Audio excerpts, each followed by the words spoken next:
Hey guys, it's Brock Bowen, the Lifetarian here, and yeah, it's an honor today to introduce you to a special friend of mine I met over in San Diego, and she can tell more about her story. We're just having a conversation about all the little things of synchronicity, and yeah, just so many interesting correlations. When you bump into someone, you just feel a connection, and one of the gifts of traveling is that benefit. But Tonya does a program Yes, called sir. Superpower Experts. She used to work as a secret agent, true story. Woo. And yeah, just someone to find is always reaching out there. You know, we seem to communicate telepathically and just seem to be vibing with each other. Even to the point today, she was talking about a book she just picked up to read. I happen to be reading that too. Interesting how all these things work. So, where are you today? What are you up to? I am physically in Phoenix, Arizona, Yeah, hanging out, and this is kind of home base for us. We travel quite a bit ourselves and travel full time actually for about 3 years. yeah. So I can absolutely vote for the traveling lifestyle. It expedited everything, business, relationships, everything for us. But hanging out, just doing some work. I get every day I talk to amazing people. I probably talk to at least 5 to 10 new people a day, either interviewing them or just engaging. And I was reflecting on that. I'm like, well, I really have an amazing existence. So I was really marveling in that today. It's fascinating to see. I love that. I call it having the conversations that matter. hmm And I try to only have those at this point. yeah, it's just it's so fun. And two, seeing people that are willing to step up and talk about things that really matter. You know, I've got hmm a guy who's a successful businessman in Australia and going for politics. And he's about to talk about the vaccination thing, which is huge in Australia right now. Huge, yeah. It's fascinating, those things. But anyway, superpower Well, expert. and it's how people choose to talk about it. You know, I think that conversation typically, you know, how we're trained to do it is a very reserved process. Like we want to feel each other out and like da da da. But when you dive in and just open that space and stay in an expansive energy with people, real magic occurs. Mm, And I think over time, as I was able to rip through kind of the veil of privacy and these ideas that somehow we think that we're hiding some piece of us or we're protecting some piece of us. And it's like the more people evolve their superpowers and their abilities, there's no hiding. Like we know what you're thinking. We're connected energetically. If you're in fear, we know it. You know, you're not going to be able to pull that off anymore. And so once I got comfortable with that, I was like, whatever, you know, and I just show mm, up and it's a very empowered place, even though everything inside of us will tell us that it's a vulnerable place, mm, but it's just not true. It's your most empowered place to be completely open and authentic with people. mm. It's so lovely to be in that way. But today, what I want to talk about is being guided by spirit. I like it. Let's do it. I often talk about magic carpet. And I love your analogy. when I talk about momentum, it's an interesting one for me to contemplate too, because I put Mhm. momentum into the dialogue because a lot of people can relate to that. When people see momentum, but when I talk about it, I also mean magic, miracles, mindset, different things like that. Mhm. But ultimately, being guided by spirit, because you and I have a similar journey where if we try and figure out what we've got to do next, it gets us in our head. But if we just go, we just know. Yeah, And I want to talk through that process because let's do it. a lot of people tried to ask me how I was doing a lot of things in my life, and it's definitely tripped me up at times trying to figure out how I was doing stuff. But now I'm actually getting a whole lot clearer on it, and it's good for Mhm. me personally, for a lot of the guys watching, to have this conversation. Absolutely. I've reflected on that at one point in my journey, and it's funny how in the beginning you don't hear, right? You can't hear the intuition, you can't. And that was one of the things I kept looking for, is like, how do I know for sure what voice I'm listening to? Am I listening Mm, to the fear? Am I listening to the guidance? And of course now where I'm sitting, it'd be hard for me to imagine not being able to hear it. But I remember in the beginning I couldn't. And I got really frustrated.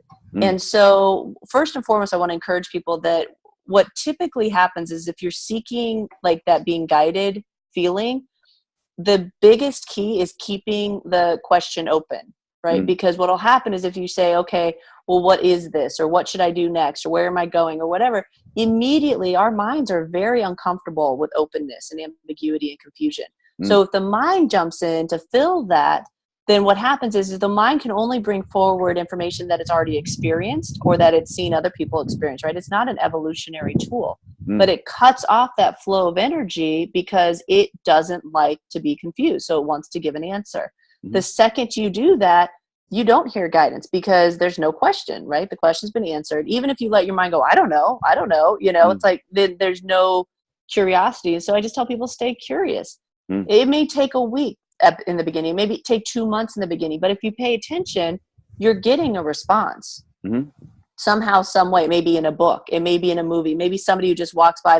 I call them intuitive drive-bys. When some random person walks by and they're like, bleh, and you're like, I was just asking that question. It's like, it's phenomenal. But if you allow that magic to happen in your daily existence, it's like, they talk about in that book, Disappearance of the Universe, about the miraculous, being open to the miracles. Like, they're happening all around you.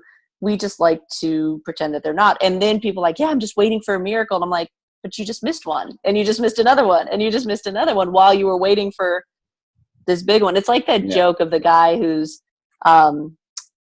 in a city and it's flooding. And so he's standing on his roof and he's praying to God saying, save me, save me. And here comes this guy in a boat. And the guy's like, hey, jump in. He's like, no, God's going to save me. And then here comes the helicopter. And he's like, no, God's going to save me. Well, then he's up in heaven, of course, going, God, why didn't you save me? And he's like, I sent a boat. I sent a helicopter. Like, what are you after?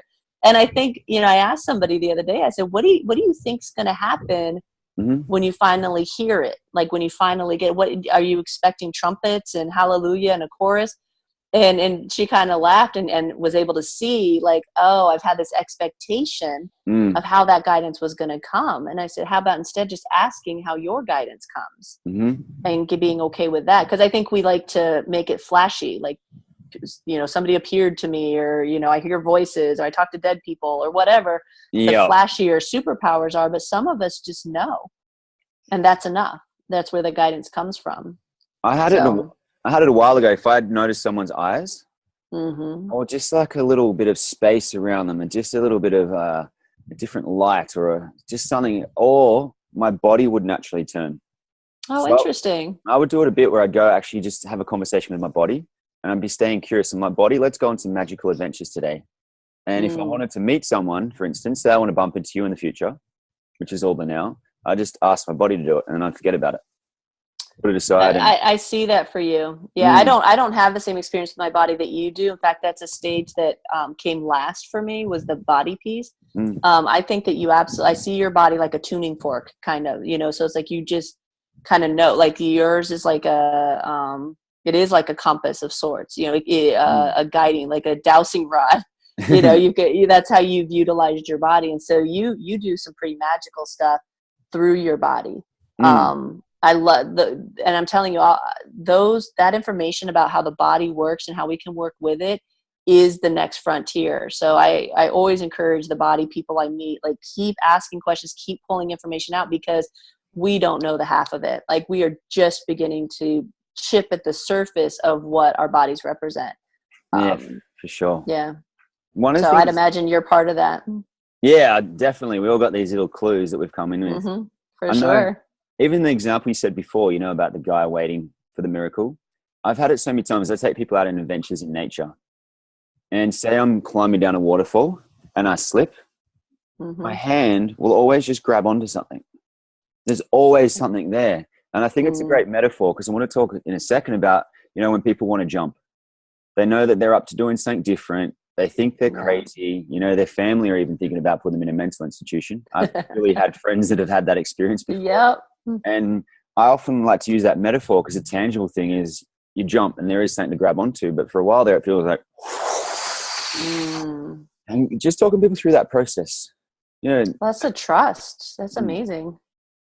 And as you're talking, it's like I can see that. And I remember Deepak Chopra wrote about it in Why Is God Laughing? One of the best books about fear and how we make decisions based on fear. But what you're talking about is the ability to what I call look something in the face and deny its existence. So all logic would tell you that if you're falling from a waterfall, you should be freaking out and you're probably going to die, right?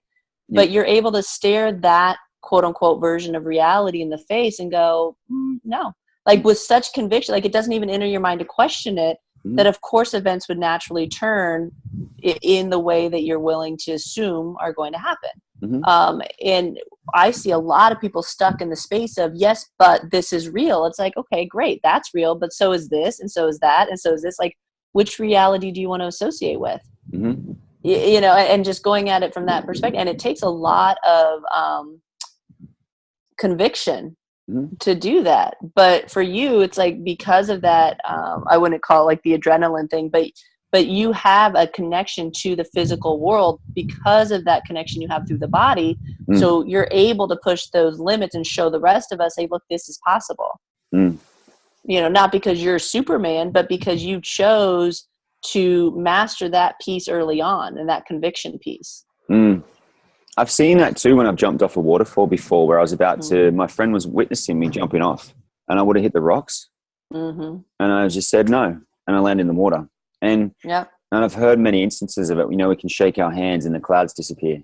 It's interesting. But for people, five little things, like say we're going to start to live more of this lifestyle. If people are going to access more of their superpowers, what are some 5 simple things that you'd recommend? Always like to keep the question open. Yeah. No, for sure. Do that. When you get the hit, take action. Don't analyze it. So take the hit, or get the hit, take action. Get the hit, take action. Trust, like you're talking about. Know that it's there. Normalize the miraculous. You should expect the miraculous, and engage in pronoia. That's the belief that the universe is conspiring on your behalf. I like that. Engage in pronoia. What's your best question? For you? Oh, for life? For life. Just like maybe 5 questions. I love questions in my morning. Like part of my journaling in the morning, I'll do it. But I like to be a bit like a kid. You know, say we look at your gorgeous daughter. She's curious. She's already doing beautiful things. And that curiosity sometimes gets lost. So we almost need to use our mind to ask questions. Curious. Okay. What? Oh, my mind goes like way big. So I'm trying to like be like, what would a simple question be? Do the big one and then do some simple ones. Well, I always look for the miraculous, like what's underneath it, what's underneath it, what's underneath it. And right now I'm working on seeing through the illusions. And so really seeing through them. And so catching those glimpses and going deeper. And so I'm constantly peeling back layers. So what's under that layer is a great question. How can I play today? Who do I get to touch today? You know, who do I get to light up today? What do I get to create today? And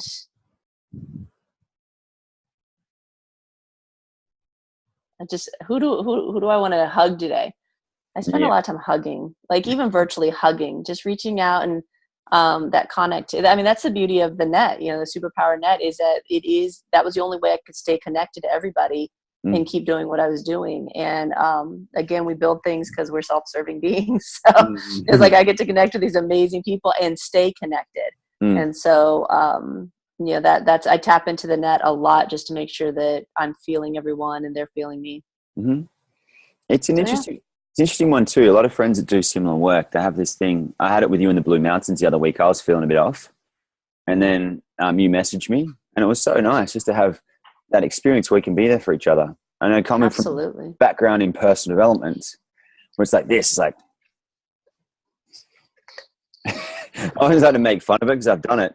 And sometimes you are like that, you know, sometimes you are just so, like, my face always feels like this, but I try and stay in my center. I just like it, like just that equanimous point of view about life, like not too high, not too low, still loving it, still happy, still everything. But I'm curious about that. So say you want to connect out and expand with people and you're guided. Is that something that's automatic now? Or is there a process that you've gone through that actually allows you to be in that?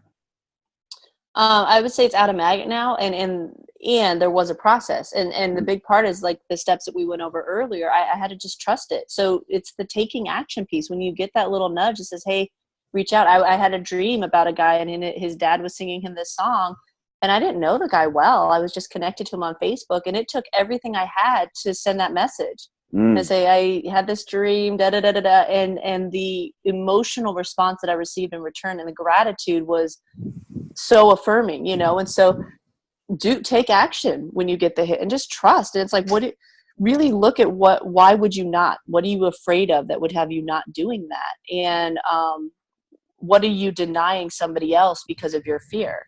You know? And so for me, it's like, just, I'm fearless at this point. Like I really truly feel like I am here just to stay in expansion. And I made a commitment with God, the Holy Spirit, the universe, however you want to call it, a few years ago to be the messenger. And the gift in that was I get the messages. But the price is I have to be willing to give the messages. And that was just an agreement that I made. And so when I'm clear on that, it's super simple. But that's an identity I stepped into, though. Yeah, I like it. Not everybody wants to do that. But to me, I will tell you the side benefits and how it's enriched my life. I don't think it has anything to do with me serving as the vessel. I think it was a healing, enriching process for me. But I wasn't going to do it for me. I had to think it was for other people. And so now it's that mutually beneficial kind of win-win situation. But it was a commitment. And and it still is. There's still people that I'm like, really? Like I'm going to reach out to that person, or I'm going to be nice to that person when perhaps I don't feel like being nice to that person, or pieces of me don't. Yeah. But I think when you see yourself as doing bigger work, then it's not personal. You know, it's like my job is to touch people's lives, like to bring light to them, to bring affirmation to them, to hold their feet to the fire if they're not doing what they say they want to do here, to be that kind of beacon of truth for them. And so that makes it easier. I'm always, you said before about paying attention. I want to talk through that a little bit more, because I've been paying attention in my life a lot. And whether it's clients or friends that show up in my life, if they're doing something that they don't love, sometimes 2 days later they get fired from their job or redundant, or they just go, this is not for me anymore. I've had more collaborations this year with similar people. One of the guys might even be watching this, and it's happened, since I moved to the Sunshine Coast, already with 2 people. I've had it with, people I've interviewed on the podcast where they end up at my house. Now they live down the street. And I'm just fascinated about that, because I want to talk through paying attention, to go deep into that. Well, I think paying attention is the first step, because I think what you're really doing is actually creating. So as you were talking, I see you like almost with a needle and thread, like weaving realities together. And like I said, at the end of the day, we're very self-serving. And I'd imagine at stages in your life, you've gotten feedback about that, about perhaps maybe you were selfish or this and that, but that what it really meant is that from jump, you were willing to be in that and know that you create your existence. It's the most selfless thing you can do, because most of us view what most of us view as being selfless is really fear. It's really fear-based, wanting people to like us, wanting to feel good about ourselves. You said, to the detriment of all of that, I'm going to create what I want. And in doing so, it's actually the most beneficial thing you can do for all of us, but we don't view it as that in our society. So the paying attention for you, even as you say the word, I think that you secretly know that that's not what you're doing. Like you're really, truly creating the synchronicities to bring those things into motion. So we're much more powerful than we realize. It's just there aren't that many people who are willing to take that level of responsibility with their existence. 100%. And I'm definitely getting a lot more public about owning it. I know I've been there with Christy before, where I walk up and down the balcony at my house and I shake my hands and there's more money in my accounts. And I walk up and down and go, I write someone down in my magic book, and out of everyone on the planet, they end up at my house. Or I think of my friend, I look to the left, they're there. I definitely feel that connection 100%. Oh, yeah. Well, and you owe it to the rest of us to step into that, because ultimately everybody wants social proof that it can happen, that it's okay, that, you haven't had to go live in an ashram for the rest of your life because you're this way, like you live a normal existence, all of you have the normal human-y stuff. All of us are normalizing that. Yeah. And so if you play it small and try to pretend that you're not doing that, then there's somebody watching or somebody listening that just causes them to doubt themselves even more. And I know you get that. And let's add on top of it, we all have those little pieces of ourselves that are like, who am I to think that I'm that powerful? And who am I to say that I am creating money just by waving my hands around, right? So we all have our own self-doubts. So that's why we pair up together, so you can have me say, hey, no, you are bigger than that. I see what you're doing. You can own it. And then that gives you the courage. We all need those people constantly, because this is new stuff. Like people got crucified for this stuff, so it's like it's a little nerve-wracking. Even with some of the technology, I got a baby due on the 5th of the 5th. I've been researching more technology so that this child can learn faster. We can homeschool in a different way. I've been researching vaccinations and allowing people to be pro-choice. But it's an interesting time. All these different things keep showing up. But some of the things I've learned about that were literally developed in the 1930s and 1940s, they're still not being released to the world on a mass scale. And I'm always curious about that. The next question I have is around natural genius. Because a lot of us, when we operate in our natural genius, life tends to flow a whole lot easier. I think one of the things I'm always like to engage with, it's been true for myself. I've seen it for other people too. When we do the things in our natural genius, we often forget to get paid. And I want to talk through that one. Interesting. It's just a conversation that's come up with some of my clients at the moment. I've been helping them through that. I've definitely experienced it. I have times where I'm boom, money everywhere, times when it changes, different things. And it's a fun one to contemplate, because in our natural genius, that's when we're doing our best work. But often we don't think it's work. We think it's play. Well, so I have two things to that. The first one being that you're not being paid for the natural genius piece. You're being paid for the fact that you had the chutzpah and the guts to kind of persevere through your own stuff to master your natural genius. That was a journey, and we all get credit for that. But the second piece is that even as you started talking, I was like, do I get paid? And I was like, I don't feel like I get paid for the work that I do. I feel like I do the work that I do, and therefore I get paid. And I think there's a difference. It's a subtle difference. But the significance to me is like, focus on, so you're talking about two things. One is overcoming the hurdle of money is a catalyst, which many people who do this work agree to let money serve as their catalyst in this lifetime. So always pay attention to money, because if it dries up, something's amiss. Because if you believe that we live in this abundant universe, that, we're compensated for the work that we do, then money's always an indicator. So it's either you're off trajectory or something's amiss in your body or something's going on. If the money's dried up, it's just an indicator, but that's all it is. It's just an indicator. So that's a piece of it. And so overcoming money as the catalyst, I recommend everybody kind of dig in and look inside themselves of where that exists. The second piece is self-worth and value, right? And so when you're very clear on who you are in the world, then no one can question your value. I used to do a program, I called it Say What You Pay, where, I had a program that I valued at a particular amount of money for the month. But if it was somebody I was working with who I knew I could help, and I also knew that they couldn't afford that money right then, or that was their perception, then I offered them Say What You Pay. And what was so cool was it really put people in a position that most people aren't comfortable being in. So I started the coaching right away, of course. And part of what I helped them, I said, well, what are the fears that come up in that? And they're like, well, I don't want you to think I don't value you. I'm like, here's the deal. Like, you can't not value me. Like, no amount of money can pay me what I'm worth. Like, it's impossible. And so really being clear on who you are, being willing to say that. So for instance, with you, it's like, if you truly can create money by shaking your hands, you know who you are.